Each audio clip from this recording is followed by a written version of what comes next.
Patty Simpson with Simpson Math. In this video, we're going to look at the domain of logarithmic equations.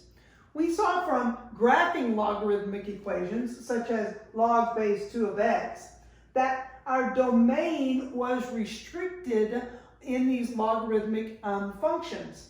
Notice that I have this asymptote where x equals 0, and on this side of my graph, if I input these values, I don't get out an output. So in my argument, I must have numbers that are greater than or equal to 0. So my domain is restricted to those values that make up the argument make the argument greater than or equal to 0. As I'm solving in logarithmic equations, I have to keep that in mind. So that if I get an x value that makes my argument less than 0, then I know that that is not an actual solution. So I'm going to go through each one of these and first just find the domain or what my restrictions are on x. I know that my argument has to be greater than or equal to 0. So I'm just going to take my argument and set it greater than or equal to 0 and then solve. So subtract 2 from both sides, and I know that when I solve this equation, that my x value needs to be greater than or equal to 0. If it's not, then that is not a solution.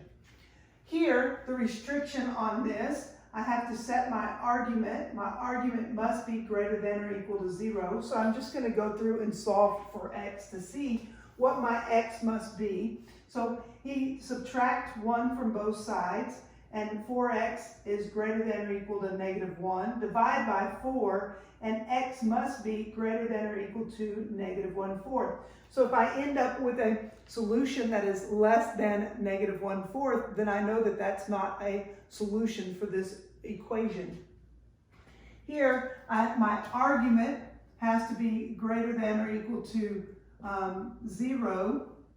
Well, we know that under the radical also must be greater than or equal to 0, or you could just square both sides. So you get 4x plus 1 has to be greater than or equal to 0. Subtract 1, and we end up with that same thing we did over there, where x has to be greater than or equal to 1/4. And if it's not, it creates a negative in the absolute value. Here, my x value has to be positive. It's only the x in the argument, so in that case, my x has to be greater than or equal to 0.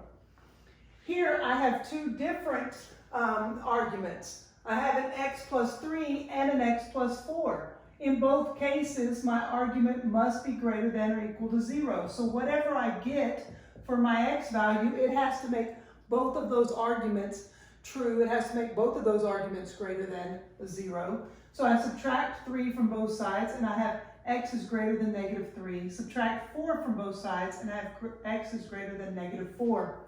Well, -3 is greater than -4, so if it meets this requirement, then it's also meeting that requirement. So my x value must be greater than or equal to -3.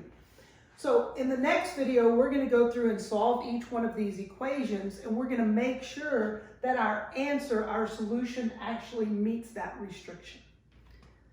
Math Made Simple is Simpson Math. Thanks for watching.